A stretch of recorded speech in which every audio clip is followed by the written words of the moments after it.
Hola a todos, bienvenidos. Hoy nos vuelve a acompañar Adrián Celaya, agradecidísimos de tu presencia.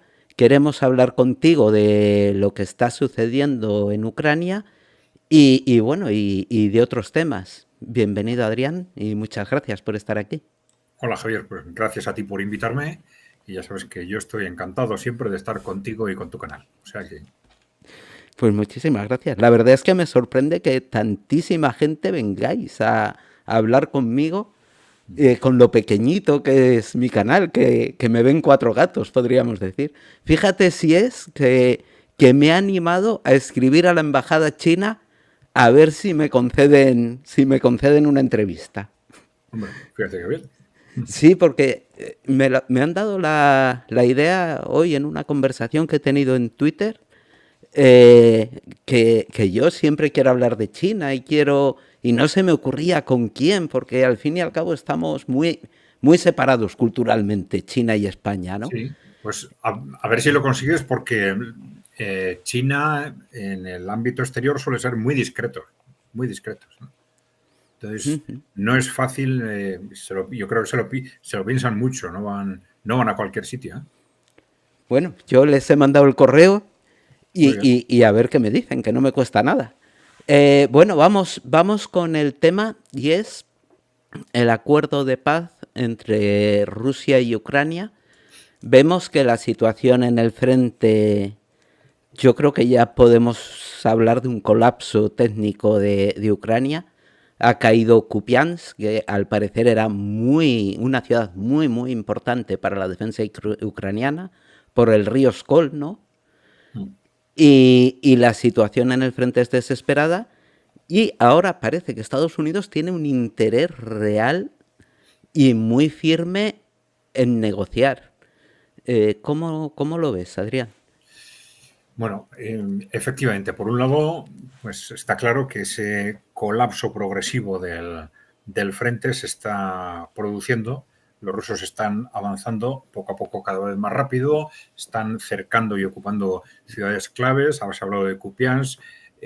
Pokrovsk está ya muy cerca de ser ocupado totalmente, han entrado en Seversk, bueno, y sobre todo están avanzando muy rápidamente en las nuevas regiones en las que han entrado, en Dnipropetrovsk y en Zaporilla, ¿no?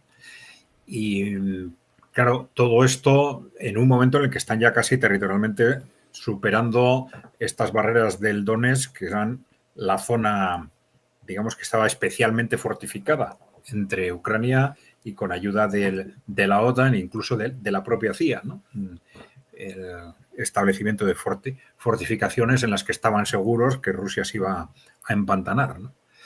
Bueno, es muy posible que el que en este momento se haya puesto en marcha este proceso negociador por parte de Estados Unidos tenga que ver con esto, ¿no? Hay una aceleración del proceso. Estratégicamente, yo creo que está claro que Rusia tiene ganada la guerra ya desde hace 2 años. Esto es lo que puso tremendamente nerviosas a las potencias occidentales.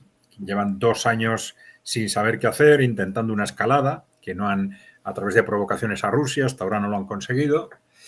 Y en este momento, este proceso negociador, yo creo que hay que interpretarlo en un contexto, a ver, en el que Estados Unidos sabe que esta propuesta no es aceptable para Rusia. Sabe que Rusia no la va a aceptar.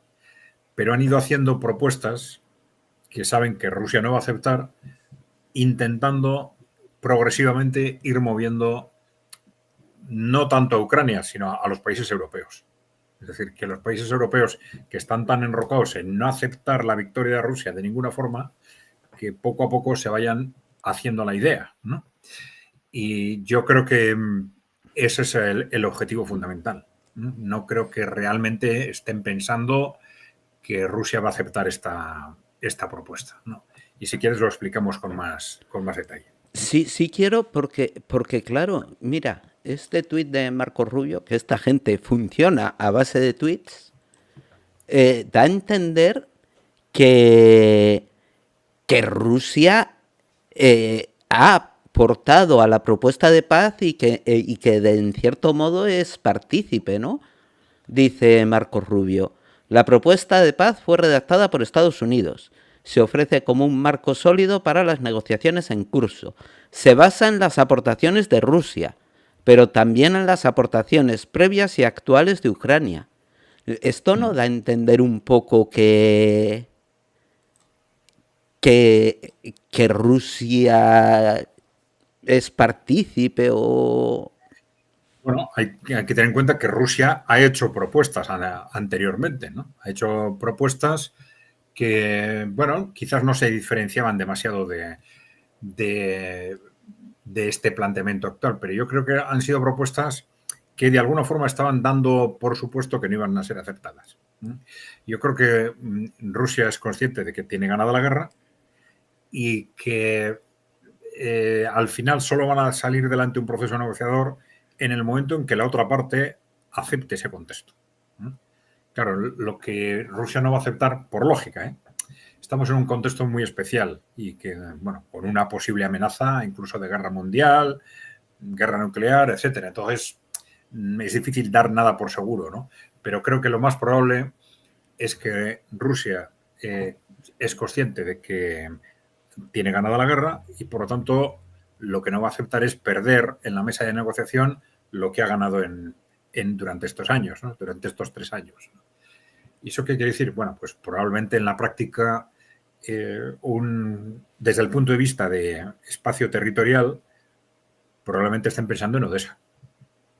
No solo qué territorios de Donetsk o más allá de Donetsk o no, pero yo creo que Odessa y el acceso al Mar Negro, yo creo que para ellos es una cuestión clave, ¿no? Que la pueden conseguir o bien por ocupación o bien por negociación. Pero claro, esto exige un contexto muy distinto. El problema es que Rusia es consciente de que ha ganado la guerra y entonces el que gana es el que plantea las condiciones, ¿no? De lo que por otra parte se le llame de una forma u otra es una rendición o una capitulación. El problema es que todavía ni Ucrania ni las potencias occidentales están situadas en ese contexto. Están aparentemente todavía muy lejos, ¿no? Entonces, hasta que no se sitúen en ese contexto, no va a ser posible llegar a acuerdos. Yo creo que esto es bastante claro, ¿no? Claro. ¿Cuándo se van a situar en ese contexto? Pues seguramente con los avances territoriales. El problema de tratarse de una guerra de desgaste es que aunque la tengas ganada, esto no se ve claramente en que los avances territoriales sean muy grandes, ¿no? Y eso facilita que esas potencias europeas se engañen a sí mismos pensando que todavía es posible ganar la guerra, evitarla o evitar la victoria de Rusia, retrasarla, ¿no? Y claro, que no tengan en cuenta pues el desgaste comparado, que es un desgaste impresionante del ejército ucraniano y un fortalecimiento progresivo del ejército ruso, ¿no? Entonces, bueno, esa es la realidad objetiva. Yo creo que Rusia no se va a despegar de esa realidad objetiva y Europa se está engañando a sí misma y solo va a salir de ese engaño cuando se produzcan, yo creo, avances territoriales importantes, ¿no? Es decir, cuando visualmente esto se traslade al territorio, ¿no? De todas maneras, a lo mejor es una percepción mía, pero yo veo que a Europa ya le da igual lo que pase en Ucrania. Quieren la guerra y quieren la guerra. Yo ayer o antes de ayer estuve viendo las declaraciones de un general francés en un foro de las ciudades. No sé si lo viste tú, Adrián, que decía que nos tenemos que preparar, o que el pueblo francés se tiene que preparar para la pérdida de sus hijos, para dar lo más valioso, Y dices, esto ya no es un político hablando, ¿eh? Esto es un militar. Esto es que ya tienen asumido que va a haber guerra en Europa, ¿no? Y escuchas a la señora finlandesa, que también, ayer o antes de ayer, dice, no, negociar nada, que Rusia se vaya de toda Ucrania y ya está, y eso va a ser el... Y dices, es que todos, de Guindos, el que fue ministro de Economía en España, que ahora anda haciendo sus cosas por Europa, igual, la calle Calas, ¿qué vamos a decir? Eh, yo les veo, yo la verdad es que soy muy, muy, muy pesimista con esto.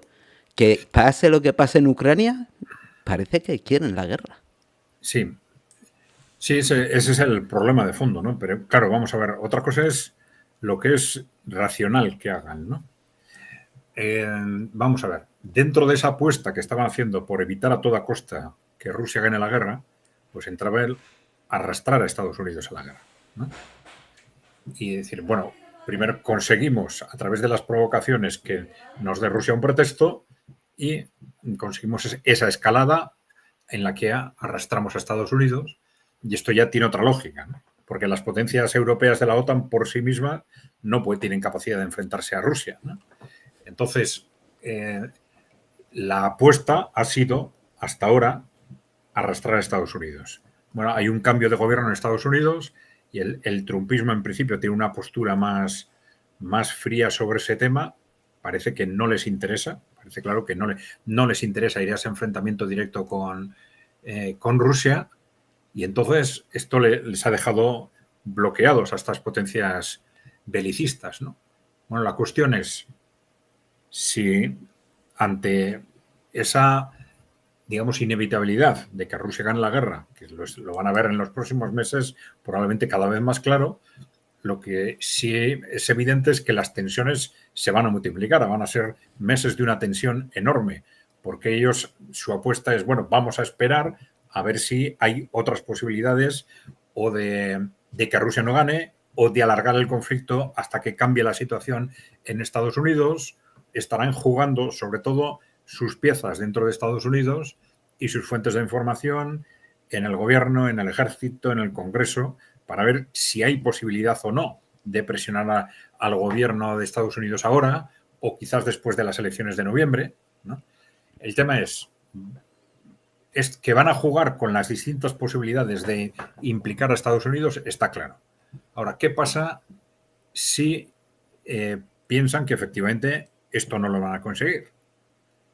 ¿De todas formas se van a lanzar a la guerra? Pues yo efectivamente no lo descarto, aunque sea un disparate, ¿no?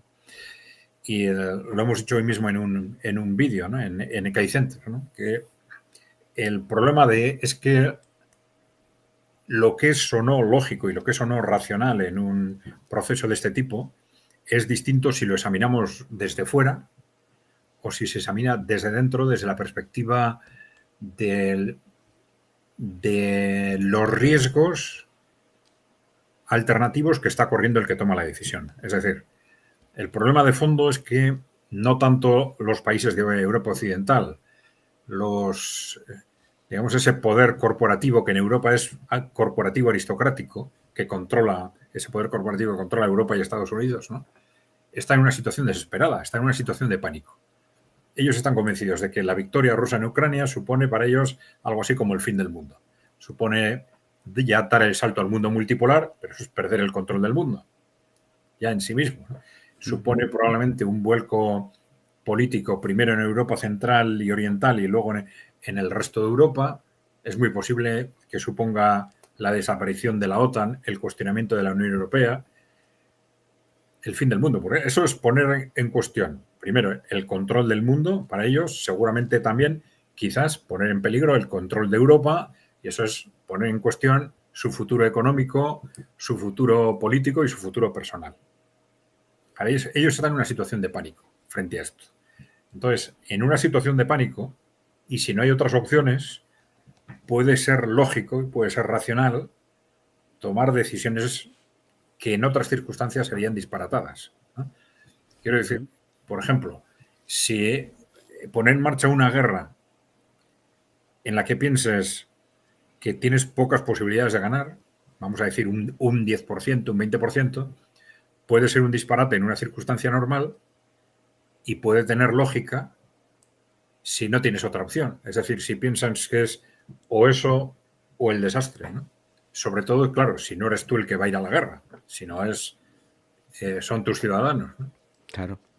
Y Claro. yo creo que este es un poco el problema, este es el riesgo que tenemos de que estos señores efectivamente dentro de un año, de 2 años, se lancen a una guerra contra Rusia por porque están pensando en que sea la única forma de salvarse a sí mismos. Claro, yo, yo la verdad veo muchas similitudes entre la situación actual y el periodo de preguerras, tanto de la Primera Guerra Mundial como de la Segunda Guerra Mundial. Y Mm, en la Segunda Guerra Mundial ya se sabía que iba a haber guerra. No se sabía bien cómo, mm. pero se sabía que iba a haber una guerra. Y yo creo que estamos en esa situación y porque las élites quieren, porque...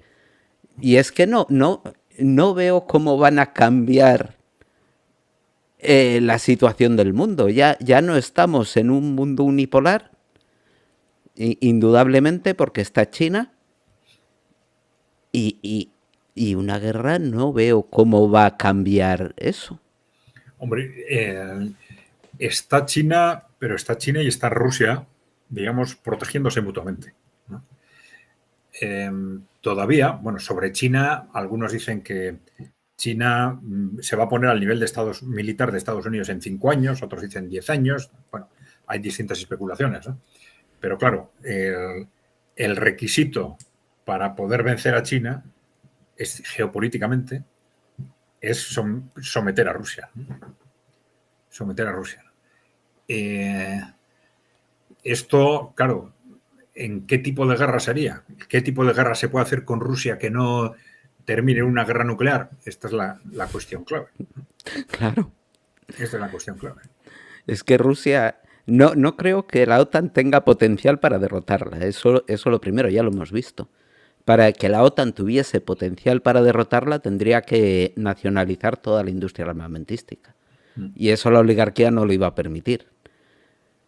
Y, y es que, no sé, no, yo de verdad, Adrián, esto me parece tan de locos el estar especulando con estas cosas. No, es que desde nuestro punto de vista, desde el punto de vista de los ciudadanos, desde el punto de vista de los países, es absurdo, como tú dices, es de locos.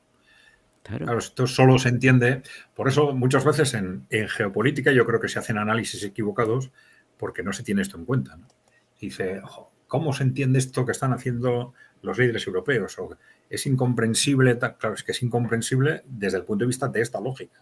Son cosas que solo se entienden desde el punto de vista de los intereses particulares que de hecho están controlando a Occidente, ¿no? Y que son los que tienen todo en juego, están en una situación desesperada y parece que piensan que una guerra es en este momento la única salida, ¿no? sí, pero es que al final es la única salida porque ellos quieren. Es que están... La única salida para ellos, para ellos, ¿no? Sí, no, pero que es porque ellos quieren en el sentido de que todo lo que están haciendo la están cagando, en todos los sentidos. Se consideraron los dueños del mundo y dijeron, bueno, pues vamos a depauperar a nuestros ciudadanos. Se consideraron los dueños del mundo y dijeron, bueno, pues vamos a presionar a todos los países y vamos a sacar lo que queramos de ellos. ¿Qué han conseguido? Que se unan. Que se unan. Las relaciones China-Rusia son más fuertes que nunca. Las relaciones China-India, que tenían unos problemas territoriales terribles por el agua, por no sé qué, por no sé cuál, son más fuertes que nunca. Las relaciones Irán-Pakistán, es que lo que están consiguiendo es todo lo contrario de lo que buscaban. Y al final los ciudadanos de sus países va a haber revueltas y va a haber movidas porque esto no se puede llevar tan al extremo como lo están llevando. Claro, pero por eso ellos también están pensando ya desde hace tiempo en medidas para controlar a la población.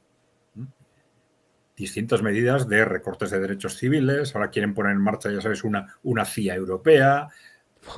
Entonces, son porque saben que la situación es inestable y va a ser cada vez más inestable, ¿no? Yo creo que comparando con lo que era la Guerra Fría después de la Segunda Guerra Mundial, ahora estructuralmente estamos en una situación de más riesgo, porque entonces había dos potencias enfrentadas, pero dos potencias que las dos se sentían muy fuertes. Y una situación bastante estable, ¿no? Y ahora no. Ahora el problema es que los que controlan Occidente están en una situación de pánico no solo por Rusia y China, sino porque están en un modelo económico que no funciona, que lo están arrastrando cada vez peor y hay una inestabilidad social y económica creciente que puede estallar en cualquier momento, ¿no? Claro, es que lo quieren todo para ellos. Yo creo que dijeron, mira, ya pues nos lo vamos a quedar todo. Y claro, y están llevando a la gente a situaciones desesperadas. Y es que todo el control social, Adrián, cuando no tienes que comer, cuando no tienes dónde vivir, se va a la mierda. Ya la gente dice, yo me acuerdo en la crisis en 2014 que un señor empotró su coche con bombonas de butano en la sede del PP para ver si la volaba. No sé si te acuerdas tú de ese No, detalle. Pues, pues pasó eso. Fue cuando pasó lo de Gamonal también.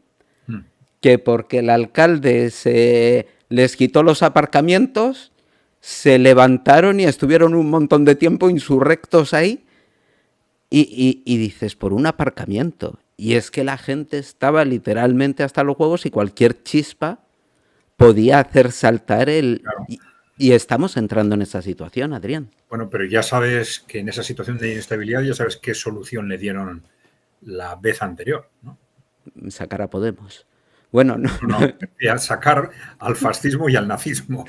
Ah, tú dices en el 45. No, Yo no, digo, en los 20 y los 30, ¿no? claro, no, yo decía con lo de Gamonal. Con No, lo de no, Gamonal sacaron a Podemos no. y mire, canalizaron toda esa indignación social hacia Podemos, que al final salió como salió, ¿no? Pero No, sí, estaba pensando, claro, en un contexto en los años 20 y 30 en que no podían controlar, fuera tenían la amenaza de la Unión Soviética y que se había hecho contagiosa y dentro tenían un movimiento obrero cada vez más agresivo con revoluciones en distintos países o 3 revoluciones en Alemania, por ejemplo. ¿Y qué hicieron? Pues dictadura, ¿no? sí. Y seguramente opten por eso ahora o lo intenten. Desde luego. Y más con la... Hay que ver, claro, cómo se mueven las cosas, ¿no? Si tienen tiempo también, porque eso no se puede organizar de un día para otro, salvo que tengas ya no sé, muy atado, pues, una determinada conspiración en el ejército, determinados grupos políticos, etcétera, ¿no? Hasta ahora han apostado por ir poco a poco endureciendo, pues, las limitaciones de derechos civiles, pues la censura, y aparentemente están yendo por esa vía, pero claro, no hay que descartar efectivamente que si hacen una previsión a 2-3 años, pues vayan rápidamente endureciendo todo eso, ¿no? Y Sí. es curioso porque ahí hay un fenómeno que no son realmente, hasta ahora, por lo menos vamos a ver qué va a sacar al futuro, ¿quiénes pueden ser los gestores de ese salto a una dictadura? Pues en este momento son los que nosotros llamamos los del partido único, ¿no? Estos que durante 40 años nos han estado diciendo que son de izquierda, de derecha o de centro, pero que era mentira en todo lo estratégico. Se han sometido a los intereses de las grandes corporaciones y ahora se están dejando llevar por ese endurecimiento progresivo, ¿no? No son, hasta ahora por lo menos, estos grupos, digamos, conservadores populistas, que son a los que los otros llaman fascistas, ¿no? Pero sin embargo el riesgo en este momento de fascismo no viene por ahí. En este momento, por lo menos, viene de los que utilizan la palabra fascista, ¿no? Es curioso, ¿no? Claro, no hay que descartar nada, porque al final a ese poder corporativo pues le puede dar más o menos lo mismo, ¿no? Y en un momento determinado, según qué tipo de especulación tengan sobre cómo controlar o si quieren avanzar a ese endurecimiento político, si necesitan, si les sirve el partido único o quieren otro tipo de mensaje, y igual pues que vayan donde uno de estos movimientos y le ofrecen, oye, te llevo al poder si haces esto y esto y esto, ¿no? No lo sé, ¿no? No hay que descartar nada, pero la verdad es que viendo los hechos, hasta ahora es el partido único el que más justificadamente deberíamos llamar fascista, ¿no? O prefascista, si se quiere, que los otros, ¿no? Sí, desde luego, escuchando a Pedro Sánchez, para los que seáis de fuera, Pedro Sánchez hace 2 días pues dijo que no podía ser, vamos, que no podía ser que las comunicaciones estuviesen como están, que estaban en manos de los oligopolios y que eso lo iban a zanjar rapidito. Yo lo que le entendí es que nuestros canales tienen los días contados. Eso es lo que le entendí. Si ¿Te, quieres, si, te consideras un oligopolio? ¿Qué? no, pero iba... Mira, si quieres te pongo el vídeo, lo busco y lo pongo, a ver si lo encuentro. Ah, y a ver qué entiendes tú de lo que dijo Pedro Sánchez. A ver, ¿dónde está? Aquí está, vale. Eh, copiar, pegar y compartir. A ver.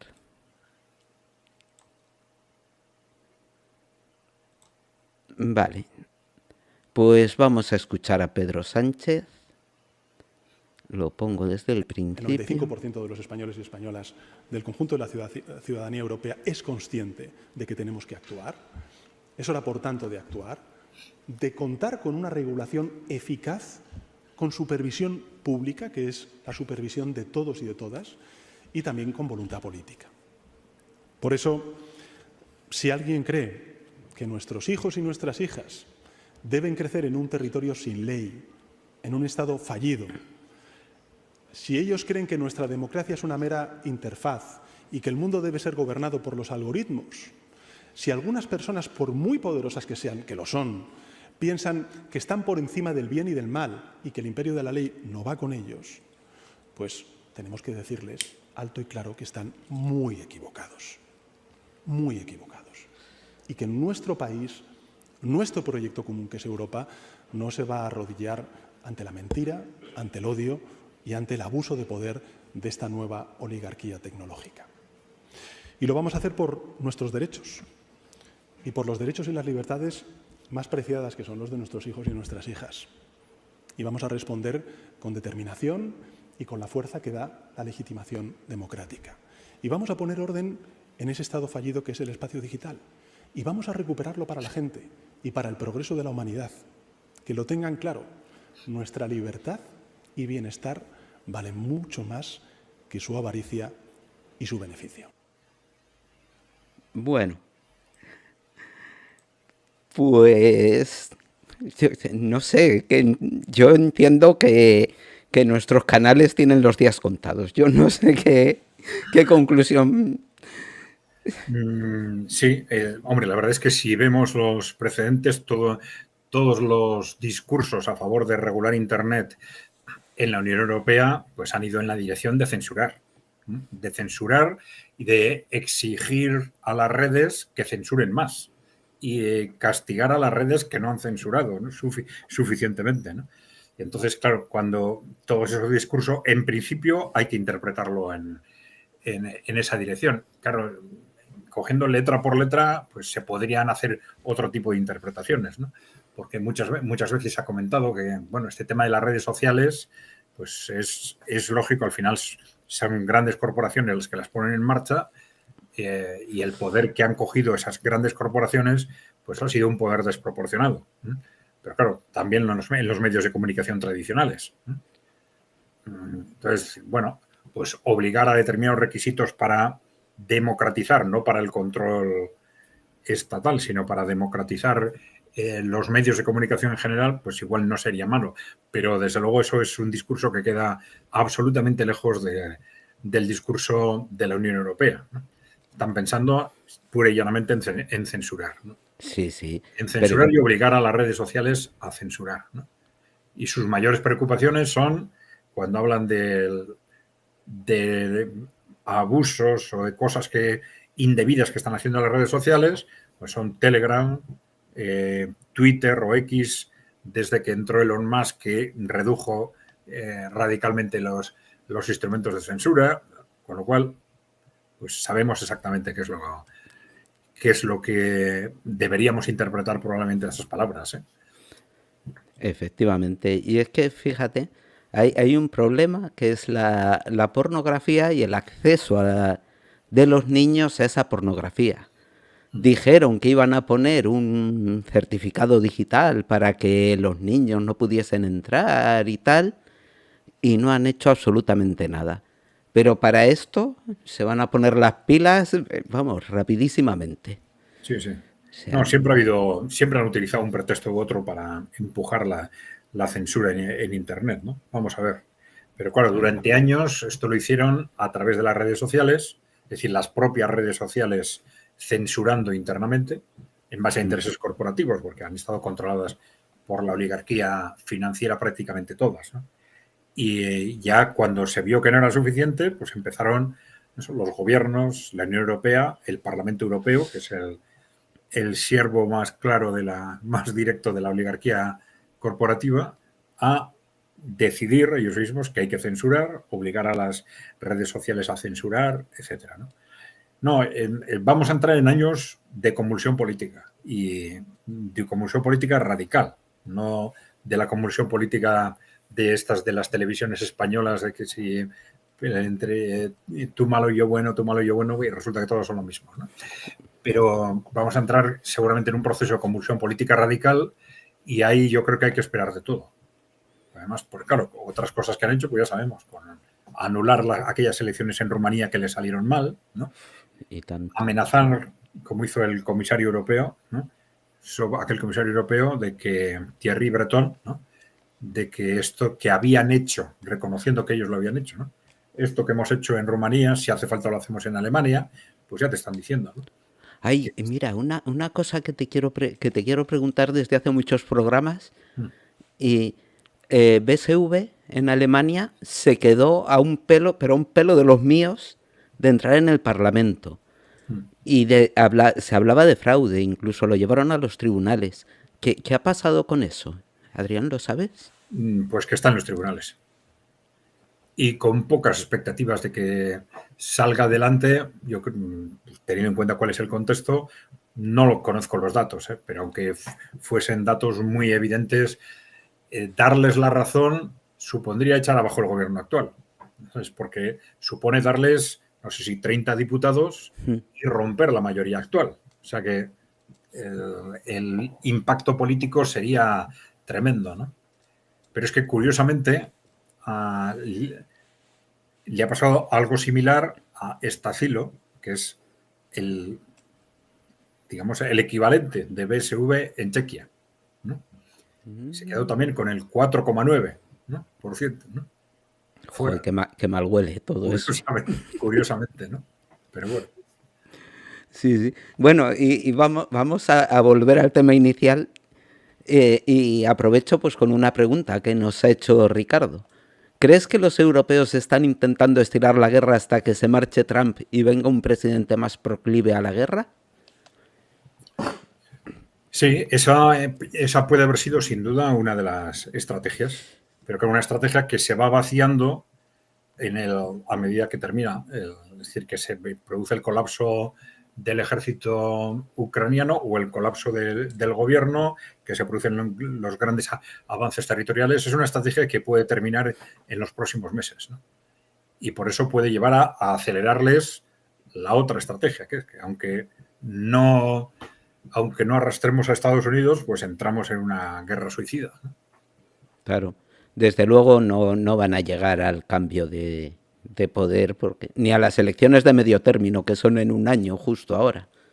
Yo creo que la guerra en Ucrania está entrando en una dinámica que va a acabar prontito, ¿eh? Sí, bueno, no lo sé, porque yo creo que seguramente, pues nosotros decíamos que a partir de la caída de Pokrovsk, que será los próximos días seguramente, que sea un salto cualitativo como para que en una situación lógica un país como Ucrania se planteara claramente, bueno, rendirse o capitular o lo que fuese, ¿no? Pero claro, como tiene detrás a estas potencias europeas y a esos poderes corporativos que están en una situación tan desesperada, pues les pueden obligar a cualquier cosa, ¿no? Es decir, continuar. Si hay que ir hacia atrás, vamos hacia atrás, pero claro, una situación cada vez más difícil porque no tienen defensas claramente estructuradas más allá del Donbass y claro, puede ser casi en muchas zonas puede ser casi un paseo para los rusos, ¿no? Claro. Igual consiguen con eso retrasar, pues no sé, unos meses más. Pues igual, ¿no? Claro, porque están cerca de la zona del Dnieper que sí pueden cruzar fácilmente, ¿no? Yo he estado mirando el mapa y digo, uy, esto ya está. Bueno, si te refieres a la situación en el sur, claro, lo que están haciendo es entrar en Zaporilla, ahora no desde el sur, sino desde el este, ¿no? Es decir, de alguna forma, rodeando por detrás todas las defensas ucranianas, ¿no? Ahí es donde están avanzando muy rápidamente.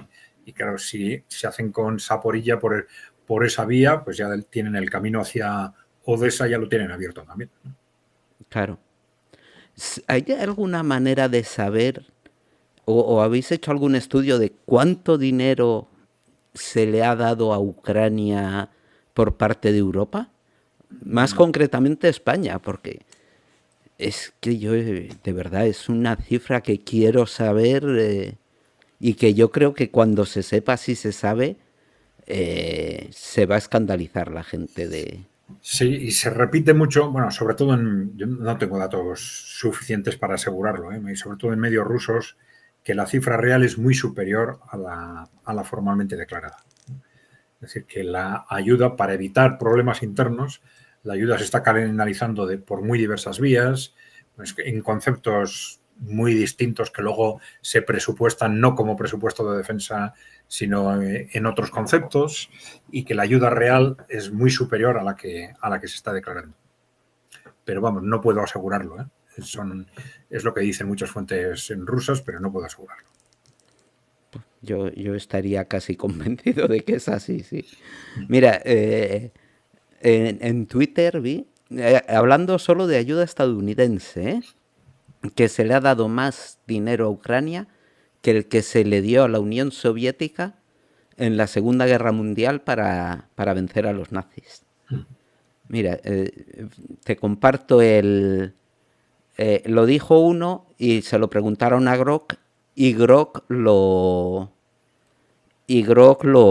reafirmó. Grok es la inteligencia artificial esta de...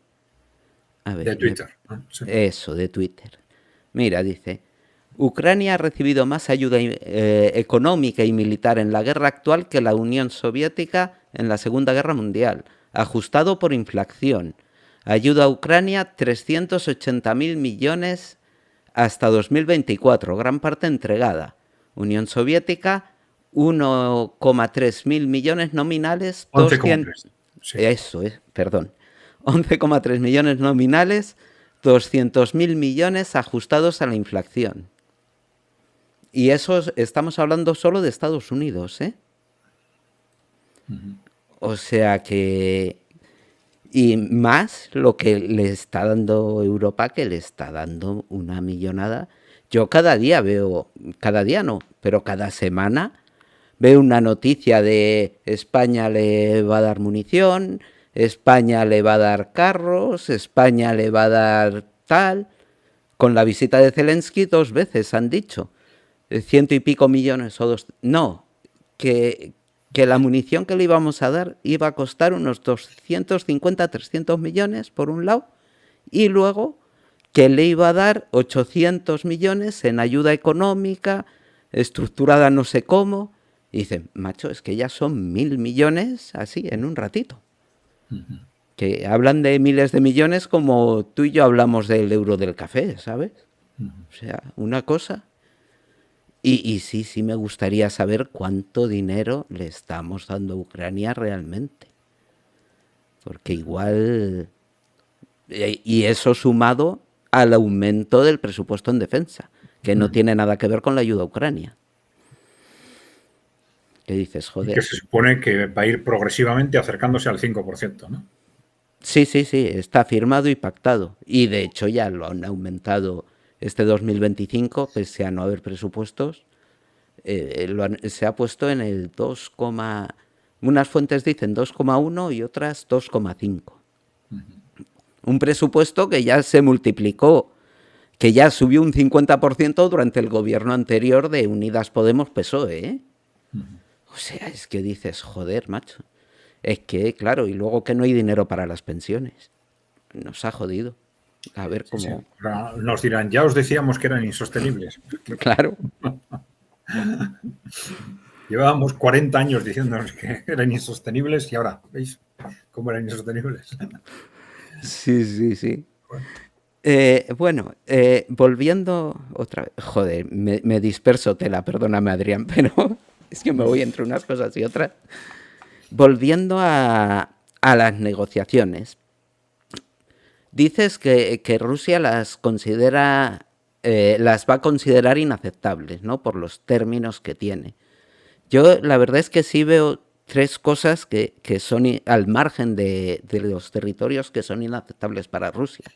Primero, que se queden con los fondos que están en Bélgica, 100.000 millones dicen que se van a quedar para reconstrucción. La segunda, los 600.000 soldados del ejército ucraniano, que me parece una auténtica barbaridad. Y un punto que han incorporado ahora, que yo no he comentado en ninguno de mis programas y tampoco he escuchado a nadie comentar, que es casi exclusiva, que voy a poner esta noticia del Washington Post, ¿vale? Medio otanista, que dice, creo que es sí,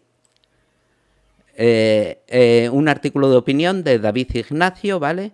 Es posible que Zelensky nunca haya enfrentado una elección más angustiosa. Está en la web del Washington Post y dice, a ver si lo encuentro, ¿vale? Perdonad este mareo, pero es que...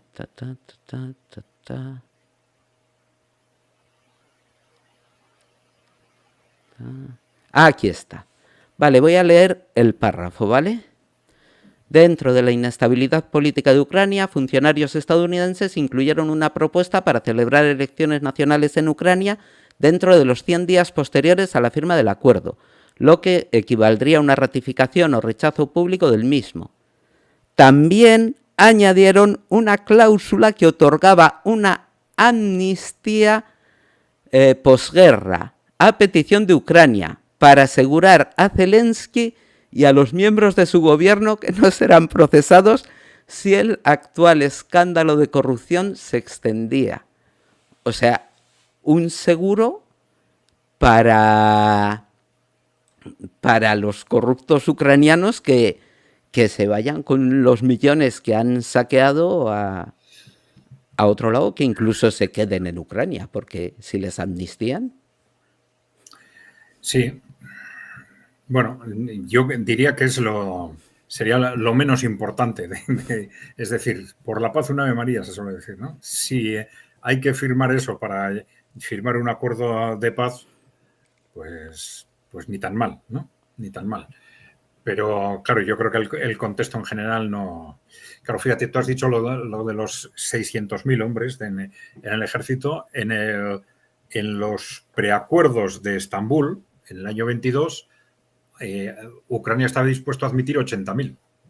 80.000. 80.000. Y porque claro, es que 600.000 es una barbaridad, ¿no?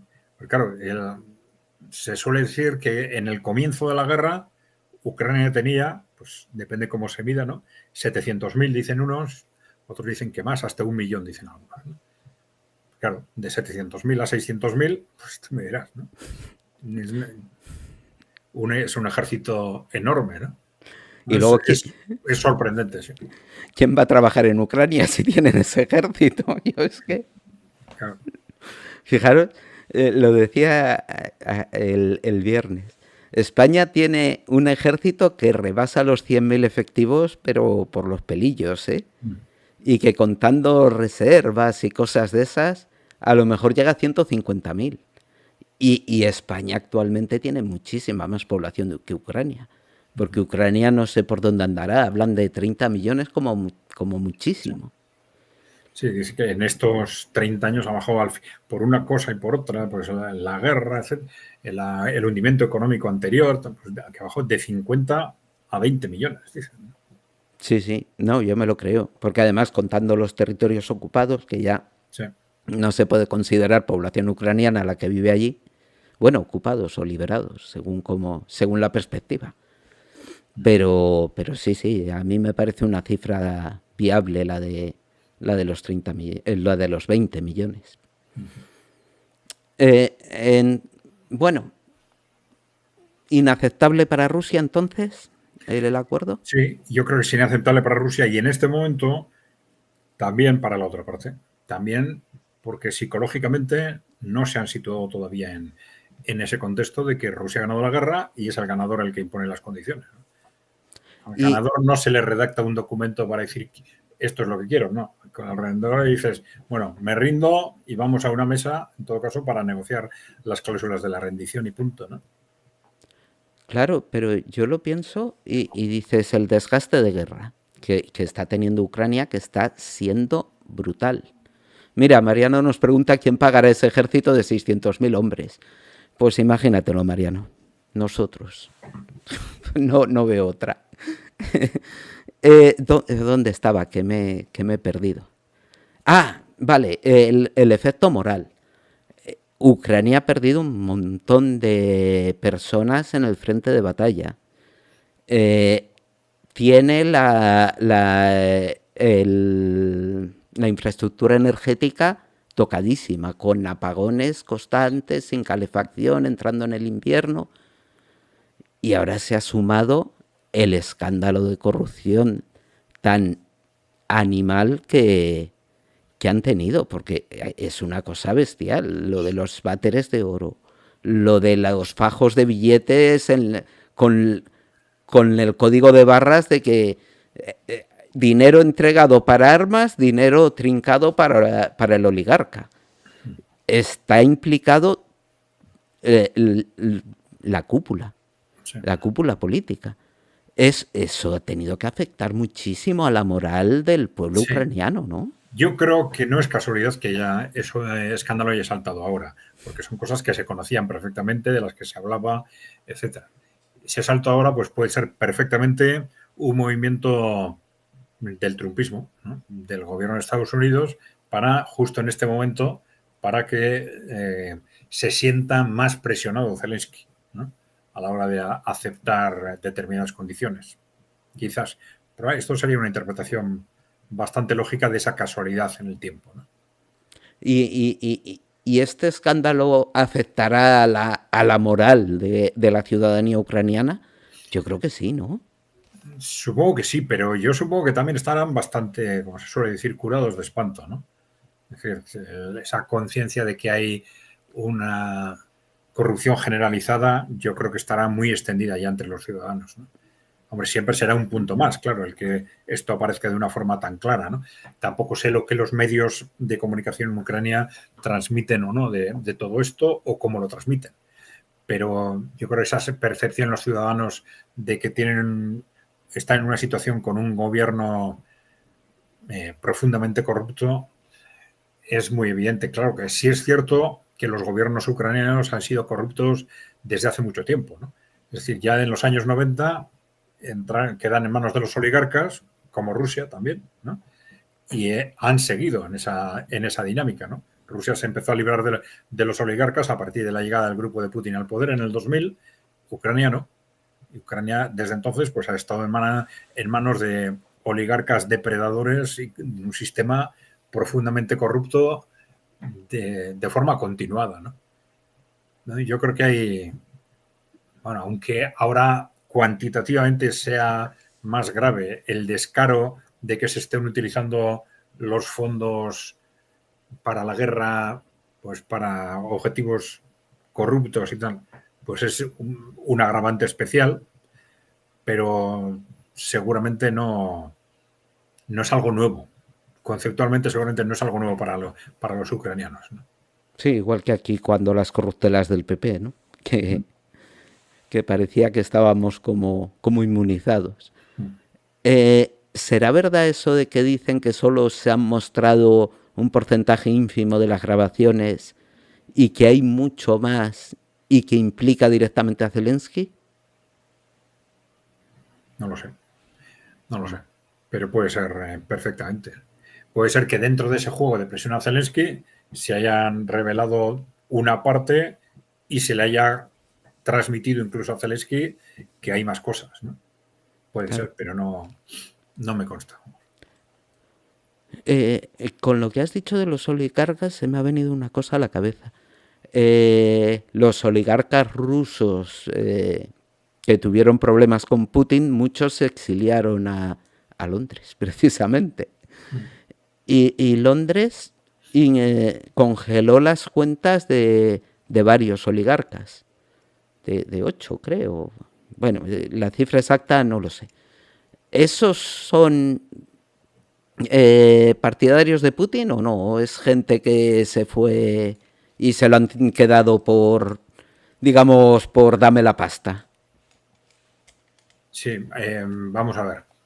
Cuando las sanciones se empiezan a aplicar, esto afecta a algunos que no eran partidarios de Putin y a algunos, digamos, que eran sí más cercanos al entorno de Putin, ¿no? Bueno, en general los comentarios en los medios de comunicación rusos sobre este tema eran, bueno, pues que sigan, pues si nos hacen un favor, ¿no? Pues digamos, sancionando a esos oligarcas, ¿no? Que en general tienen una muy mala imagen, es gente que lo que gana lo saca fuera al extranjero, etcétera, ¿no? Pero yo creo que hay de todo, porque cuando hablamos, ahora no sería propio hablar de oligarcas en Rusia, son multimillonarios, ¿no? Pero oligarca es el que no es solo multimillonario, sino que además tiene el poder, ¿no? Entonces, precisamente lo que hizo el grupo de Putin al llegar al gobierno es echar del poder a los oligarcas, ¿no? Eso no quiere decir que no haya multimillonarios, ¿no? Y esos multimillonarios, una buena parte de ellos, están, digamos, muy controlados en la práctica desde el gobierno, ¿no? A algunos se les ha mantenido el carácter privado con el fin de realizar operaciones que no permitirían a una empresa pública controlada directamente controlada por el gobierno, ¿no? Pero se cuenta, muchos de ellos son, por ejemplo, agentes de la KGB, vienen de los servicios de inteligencia, ¿no? Bueno, de la KGB o del FSB, ¿no?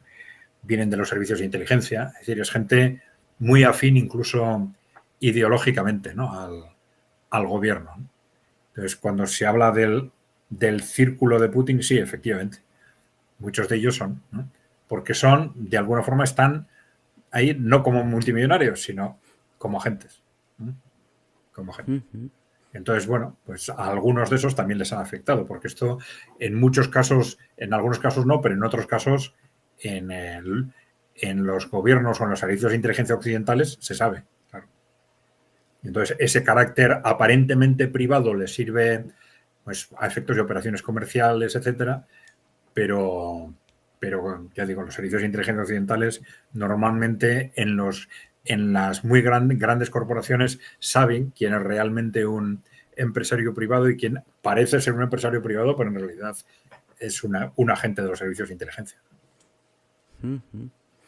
Y luego todo esto de la oligarquía a mí me genera muchísimas preguntas, sobre todo por la actitud de Europa de la que ya hemos hablado largo y tendido. Yo siempre he pensado que nosotros estábamos sometidos por Estados Unidos y por su oligarquía. Europa, Alemania, Japón. Y bueno, Japón lo acaba de demostrar ahora mismo con las declaraciones de su primera ministra, que la ha liado parda. Pero es que Estados Unidos parece que ha entendido que a Rusia no se la va a derrotar fácilmente y ha decidido pues tomar otro camino, el que sea. Pero otro camino, porque Europa sigue tan emperrada. ¿No somos tan súbditos o son dos oligarquías enfrentadas o qué sucede ahí, Adrián? Efectivamente, claro, vamos a ver, es que ahí había una interpretación errónea. Y como siempre, cuando en geopolítica se interpretan las cosas solo en base a intereses de países, ¿no? Es decir, sí, el peso de Estados Unidos en Europa era muy fuerte, sigue siendo fuerte, pero era Estados Unidos como un instrumento de esa oligarquía corporativa que controla tanto Estados Unidos como Europa, ¿no? Entonces, esa oligarquía controlaba muy directamente Estados Unidos y controlando Estados Unidos controlaba el mundo, ¿no? A través de Estados Unidos. Pero claro, en el momento en que se produce una fractura dentro de esa oligarquía, entre lo que era la oligarquía tradicional y el trumpismo, pues, y hay un enfrentamiento frontal, ¿no? Entonces, la oligarquía europea, la clase dirigente europea, pues no se pone a obedecer al trumpismo. Obedece a las instrucciones, sigue obedeciendo a las instrucciones de esa oligarquía corporativa que actuaba en parte directamente en Europa y en parte a través de Estados Unidos, ¿no? Pero claro, a través de Estados Unidos solo como un intermediario para esos intereses corporativos. Vale, vale. O sea, bueno, más o menos me ha quedado claro. Quería hacer, ya cambiando de tema, ya vamos a, porque llevamos un montón de rato, vamos a pasar a un breve comentario sobre el nuevo alcalde de Nueva York, Maldani, que, que claro, a mí me genera mucho interés ese hombre, porque es evidentemente un, un alcalde puesto por las grandes compañías, por la oligarquía, que son los que le han financiado la campaña. De hecho, tenía casi el doble de financiación que su oponente republicano. Y a esta gente las campañas se las financian los ricos, no se las financian... Sí, y en este caso están muy bien identificados, oligarquía financiera en concreto. Claro, y las propuestas que hace son curiosas, sobre todo en materia de vivienda, en materia de alimentación. Y, y estos días he estado siguiendo a Elon Musk, el que compró Twitter, hablando, porque ha hecho unas declaraciones sobre renta básica, sobre la IA, sobre... Y también parece ir en la línea ideológica de Maldani. Más o menos, de otra manera, pero puede ser que cierta oligarquía se haya dado cuenta de que está apretando demasiado a la población o de que ha apretado demasiado a la población y quieran rebajar carrete, o es simplemente un truco publicitario sin más. Vamos a ver, el tema de Mandani es una forma, aparentemente, ¿no? Es una forma de reaccionar con dureza frente al trumpismo. Es decir, este es el enfrentamiento que existe dentro de la élite norteamericana en este momento clarísimo, ¿no?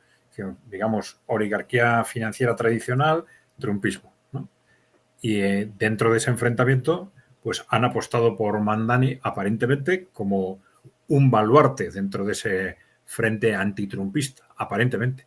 Aunque en la reunión que han hecho en la Casa Blanca, pues han aparentado buenas relaciones, etcétera, ¿no? Vamos a ver cómo evoluciona el tema, ¿no? Pero yo creo que en principio hay que situarlo ahí, claro. Luego esas propuestas concretas pues encajan dentro del tradicional reparto de papeles, ¿no? Claro, no se trata simplemente de decir este es de izquierda, este de derecha, no, hay que darle alguna apariencia, claro, ¿no? Entonces todos los grupos también en Europa que han seguido, digamos, han estado manejados por la oligarquía corporativa diciendo que son de izquierdas, pues también tenían que tener sus aparentes propuestas que luego muchas veces se quedan en nada y que nunca son cambios estructurales, pero siempre tienen que mantener ese juego de izquierda a derecha, o en este caso de demócratas republicanos, o como le queramos llamar, ¿no? Claro, es distinto el tema de Musk, de Elon Musk, ¿no? Porque cuando se fue del gobierno se especuló mucho con que, y él mismo dio pábulo a esa especulación, con que podía apostar por la creación de un nuevo grupo político, ¿no? Entonces se estuvo pensando, ¿un nuevo grupo político de qué tipo? ¿No? Porque es una parte, esto puede llevar a una disgregación del republicanismo, ¿no? o del trumpismo, ¿no? Pero aquello se apagó bastante, pero claro, sí se comentó, por ejemplo, que claro, Elon Musk, aunque ha estado muy cercano a Trump en los últimos momentos, pero viene del Partido Demócrata. Estuvo apostando por el Partido Demócrata durante muchos años, no recuerdo hasta cuándo fue, hasta el 2018, creo, 2018, 2019, ¿no? Y bueno, y entonces se planteó si quizás la apuesta de Elon Musk podría ser una apuesta de una reforma del Partido Demócrata o de un nuevo grupo alternativo que fuese a por la base electoral del Partido Demócrata, ¿no? Algo que al haber estado tan unido a Trump sonaba chocante, pero que tenía una lógica estructural clara. Es decir, si pensamos en el trumpismo como un cambio de sistema, un intento de cambio de sistema, los sistemas no cambian solo porque cambia el gobierno, tiene que cambiar también la oposición, ¿no? Claro. Y esto se ha comentado mucho, por ejemplo, con el tema de la expansión de los BRICS, ¿no? Claro, cuando piensas en un nuevo país que se puede incorporar a los BRICS, tienes que tener en cuenta no solo cuál es la voluntad del gobierno, sino si la oposición está o no también de acuerdo en incorporarse al modelo de los BRICS. Porque si no te pueden pasar sustos como el de Argentina, ¿no? Exactamente. Sí. Dices, vale, pues porque esa era una razón por la que varios países de los BRICS no querían aceptar la petición de Argentina y se aceptó porque presionó Brasil, ¿no?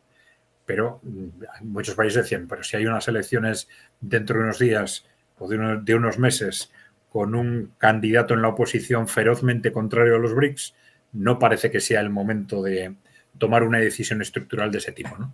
Pero bueno, vamos volviendo al trumpismo. Si el trumpismo como modelo de país quiere ir adelante estructuralmente, necesita una oposición que también vaya en esa dirección. Y ahora la verdad es que ha habido un caos en el Partido Demócrata que, bueno, parecía un momento adecuado para plantear nuevas ideas, ¿no? Y esto encajaría con eso que estabas comentando sobre Elon Musk, ¿no? Puede ser, pero la verdad es que son datos muy concretos, deshilachados. Haría falta mucha más información para verificar si efectivamente hay alguna apuesta de ese tipo, ¿no? Uh-huh. Pero vamos, de aflojar la correa, nada, ¿no? En algún momento se lo tendrán que plantear, ¿no?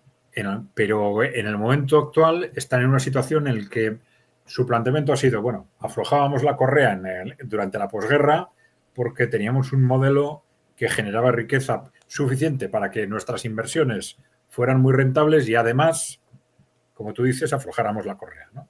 En Europa creáramos el Estado social de derecho, el Estado del bienestar, etcétera, ¿no? Pero es que ahora no dan.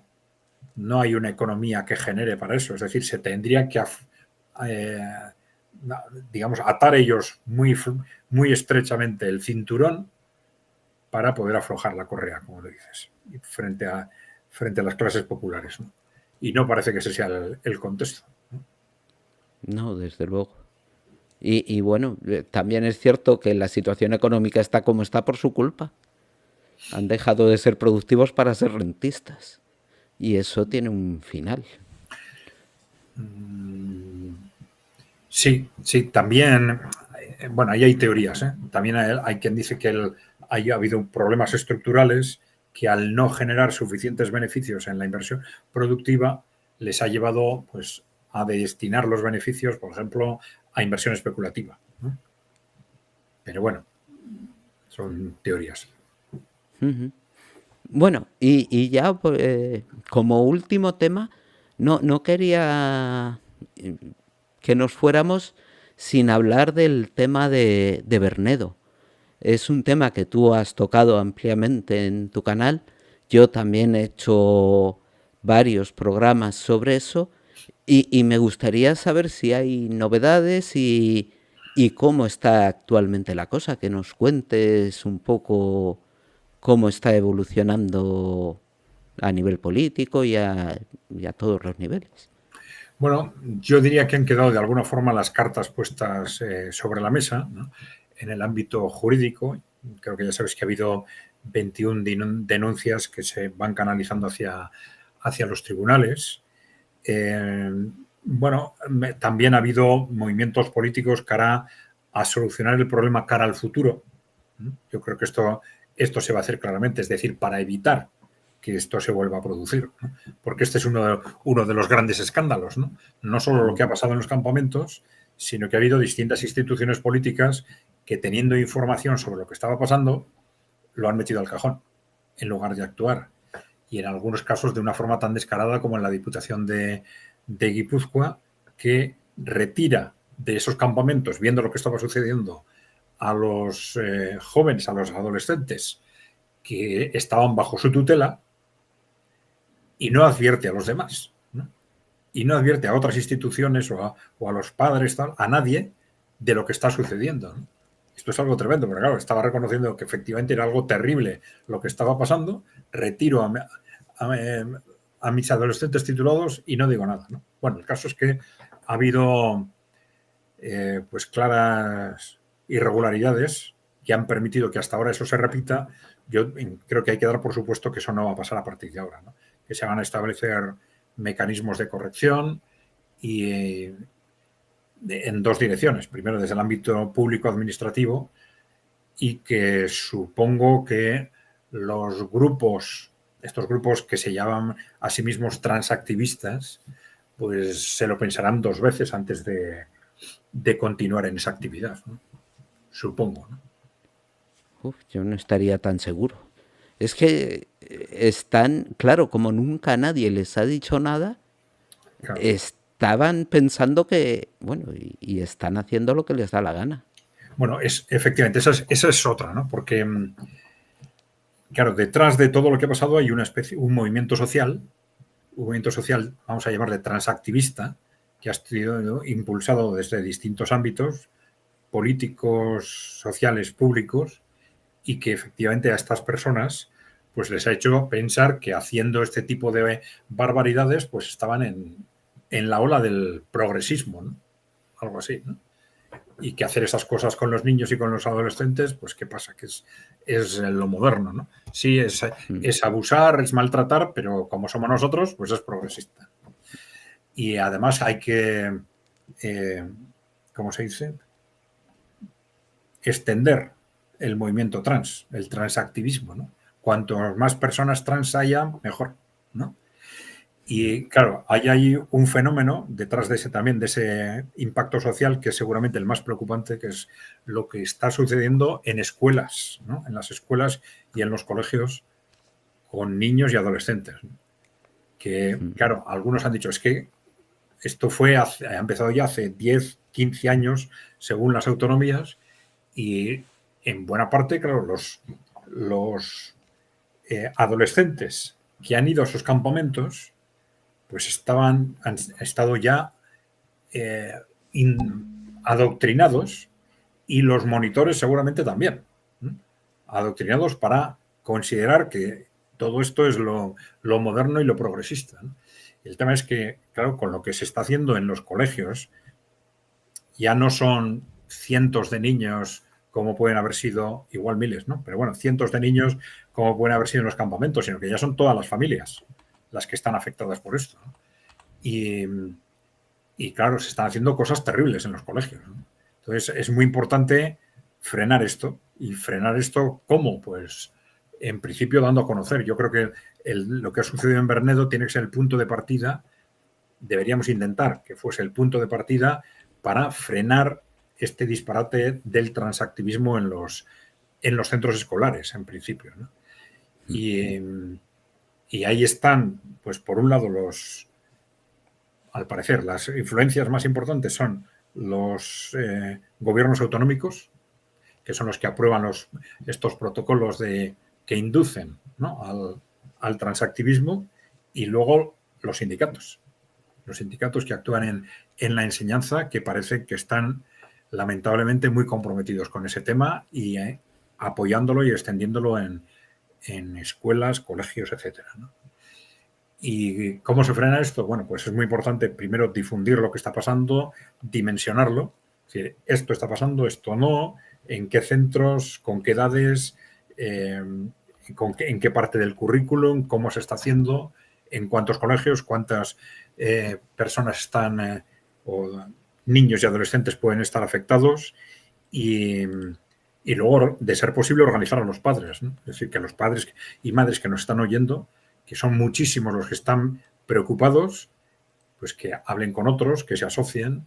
En el País Vasco se ha creado una asociación, Babestu, que a los que me escucháis del País Vasco, sí, y tenéis alguna preocupación, o tenéis hijos, o tenéis alguna preocupación con este tema, que os apuntéis y ayudéis, ¿no? Y también recibáis información, contrastáis, porque hay muchos padres que se han sentido tremendamente solos ante este hecho, han pensado, pues si nadie dice nada, ¿será que esto de que vuelvan trans a mi hijo o a mi hija es normal, ¿no? Y otros que no se han enterado de nada hasta que de pronto les viene su hijo del colegio diciendo, pues me he dado cuenta de que soy mujer y no soy hombre, ¿no?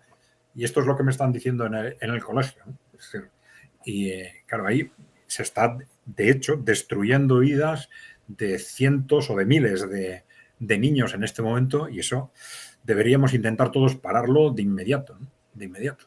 Efectivamente.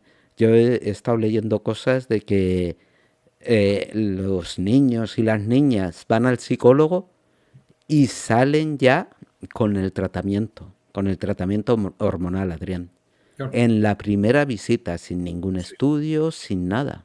No, es que, y además les inducen en muchos colegios, ¿no? No es igual en unos que en todos, pero que en otros, pero les inducen primero a la duda, ¿no? Dicen, oye, tú todavía eres muy joven para saber si eres hombre o mujer, eso puedes decidirlo por ti mismo, ese tipo de cosas, ¿no? Es decir, les están continuamente sembrando confusión, ¿no? Confusión e induciendo este tipo de situaciones, ¿no? Mira, y quiero compartir este perfil de Twitter, que es el de Docemco, que es el de da muchísima información y es muy, muy interesante, ¿vale? Si queréis información, estas mujeres, porque son la mayoría mujeres, pues os pueden, es una buena fuente de información y una gente muy luchadora contra todo esto y que merece la pena. Pongo también el enlace en el chat. Bueno, ya se ha visto, ¿no? Pues ya salgo. Uh-huh. Pongo el enlace en el chat y hacen muchas cosas, recopilan los textos que se dan en los colegios, denuncian, y yo creo que es interesante que todos sepamos esto para que se deje de hacer. Y relacionarse con otros padres, con este tipo de asociaciones, es muy importante, porque hay muchos padres que se sienten solos y piensan que es que no se puede hacer nada con esto. Claro. Entonces, bueno, antes he hablado de Babestu en el caso del País Vasco, pero eso con Babestu buscarlo en Telegram o en WhatsApp, ¿no? Voy a poner su canal de YouTube porque han puesto la conferencia que les prohibieron en el Ayuntamiento de Bilbao y que pues que primero les autorizaron y luego por presiones, sobre todo de los sindicatos, pues les quitaron el permiso, ¿no? Eso es. A ver si lo encuentro. Es que lo estoy buscando en mi historial de YouTube porque lo he visto hace poco y estoy un poco torpe. Pues voy a poner su canal de YouTube y la verdad, la intervención de Suriñe, madre mía, lo resume todo en media hora, ¿eh? Es espectacular y sin leer un solo papel yo me quedé alucinado, Adrián. Ya podrían ser los políticos así de claros, ¿no? Así de claros, con esa capacidad de síntesis y con esa capacidad de oratoria. Ya podían ser. Yo me acuerdo que antes eran así. Yo creo que están eligiendo a los más incapaces adrede. Porque no me explico. Esto se ha comentado mucho porque no será casualidad que esté pasando en todas partes, ¿no? En toda Europa, ¿no? Es decir, la capacidad profesional y la capacidad estratégica de los líderes políticos ha ido en los últimos 30 años, sobre todo, a menos, de una forma radical, ¿no? Pues sí, ya lo he encontrado. A ver, este es el enlace a la conferencia, os lo pongo en comentarios y lo voy a compartir para que lo veáis y veáis el canal, para que sepáis. A ver, perdonadme que a veces ando un poquitín lento. Vale, aquí está el enlace a y vamos a entrar. Babestu Proteger el Cartea, es como se llama, ¿vale? Y de momento solo tienen este acto, pero yo espero y supongo que irán subiendo más contenido a YouTube. Y la verdad es que este acto son 2 horas 8 minutos, media hora la intervención de Silvia Carrasco, media hora la intervención de Suriñe Ojeda y luego son preguntas del público. Y está muy interesante todo el acto y os lo recomiendo de verdad. Y bueno, de hecho yo quería haber reaccionado a toda la intervención de Suriñe, pero es que, claro, si lo hago en un directo me voy a 2 horas por lo menos, porque es poner la intervención de Suriñe, luego yo comentarla, luego... Y digo, uff, se me va a alargar mucho. Entonces, pues lo que haré es el mes que viene, le voy a pedir a Suriñe que se pase por el canal y Adrián le hizo una entrevista a Suriñe que os la recomiendo, está en su canal, en Ekai Center, muy, muy interesante.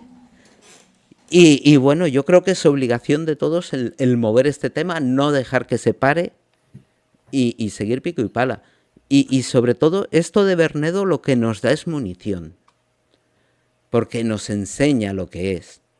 Luego hay también en uno de mis últimos vídeos, hay un criminal canario que ha cometido violaciones, trata de blancas, de todo, y resulta que le han detenido, está en prisión preventiva a la espera de juicio. Se ha declarado mujer, Adrián. Se ha declarado mujer y está en una cárcel de mujeres. Y esas cosas tenemos que decirlas. Tenemos que decirlas. Y lo de los tratamientos hormonales, que son experimentales, Adrián, que no se sabe las consecuencias que va a tener en los niños a medio largo plazo, que es, en fin, bueno, llevamos 1:20 de vídeo. Yo creo que vamos a cortar ya. Si quieres añadir algo, Adrián. No. Ya hemos alargado bastante el programa. Por mi parte, encantado con lo que hemos hecho.